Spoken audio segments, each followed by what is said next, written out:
What you been up to?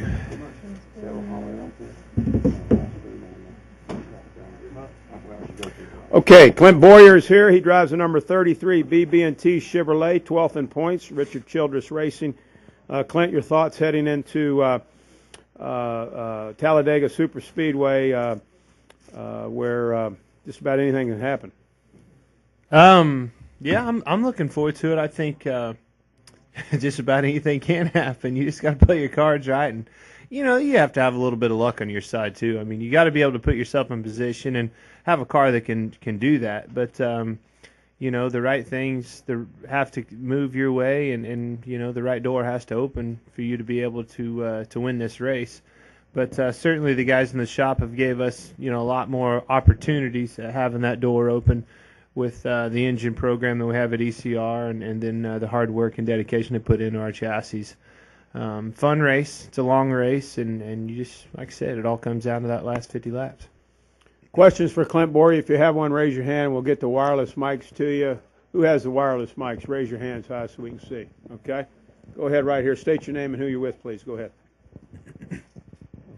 Kenny Bruce, SceneDaily.com. Clint, if everybody decides to ride in the back, what's it going to look like on Sunday? If nobody wants to get up front, everybody has to stay clear of it. I mean, it would probably be an interesting race. Maybe racing for the dead last, but I don't know. I mean, you're not going to have everybody doing that. Everybody's on a different scenario. I mean, you've always got teams, that have a lot to lose in this chase and in this scenario, and probably should go to the back and try to stay out of trouble as much as they can till it's time. Then you got other guys that haven't led many laps this year, haven't won a race this year, and there's several of them. Even myself. I mean, I'm part of the chase and I've won a race, but I still need to win another race for the end of the year. So, and don't have anything to lose. So you're going to have plenty of exciting racing and three-wide racing up at the front all day long.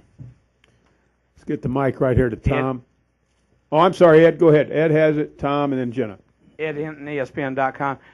Clint, you've already given Kevin your pit crew, and y'all work together a lot at Daytona in July. Does your role now in support of Kevin, does that include going out and helping him Sunday in a drafting situation like this, or are you out to win the race for yourself? Well, I mean, you're always out to win a race. I mean, if there's things I can do to help him, we're going to try to work together. You owe it to everybody that's involved at RCR to do that. And 9 times out of 10, that package together is going to work good. All three of us need to try to hook up and work together, but all three of us are on a little bit different, scenario.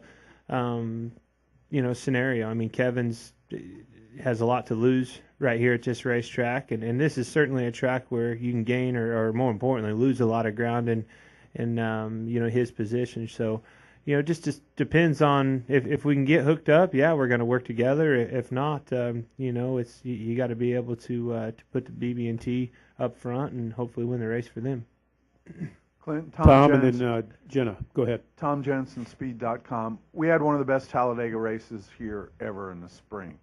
How does this being a chase race versus the non-chase race we had in the spring change strategies? Is it going to be, you think we'll have as good a race as we had then? You're not going to have a good points race till the end of the race, and that's right now, that's what you guys are following. So it's probably going to be hard for you guys to say that it's a good race, but you can't take the eye off of the product, and it's going to be a great race. It's not going to be your big names that are racing for a championship leading and beating and banging on each other for every lap led. I think there's going to be new faces up there. There's a lot of cars that are fast, and there's going to be 2 and 3 wide. More importantly, 3 wide racing, and that's what this place breeds and is always going to have. Let's go, Jenna, then Nate. Jennifer, Associated Press. Going back a little bit to Ed's question on helping, could teams sort of strategize? Could you possibly see the Hendrick guys make some sort of plan that they favor Jimmy all day, or they do something with Jimmy, or maybe the entire Toyota group with Denny? Do you think that's possible? Because if they wrecked everybody, he could win the race. I mean, there's just so much you can do. You have to realize there's a lot of cars out there.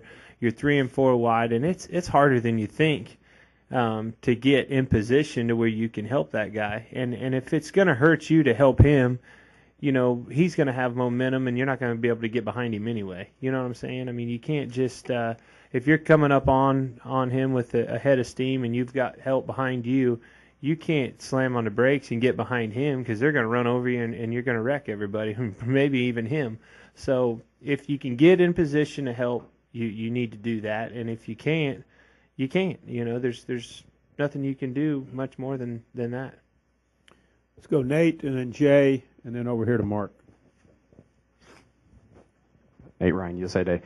Clint, following up on that, there's been this phenomenon in the last year and a half or so of this 2-car breakaway thing. Have you seen any impact of that, and might that come into play with the chase guys, that if they find one person they can hook up with, that might be the key to getting to the front the way, you know, Harvick and McMurray did in the spring?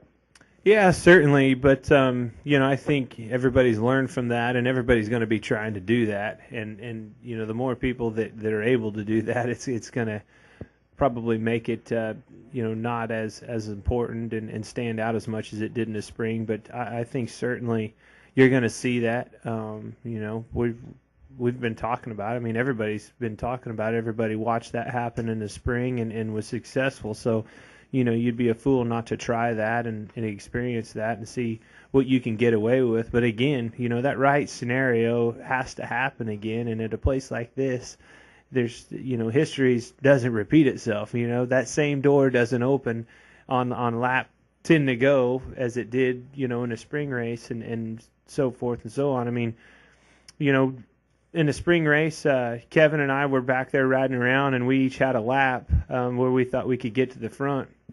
His was 50 and mine was 30, and you know, I just waited too long.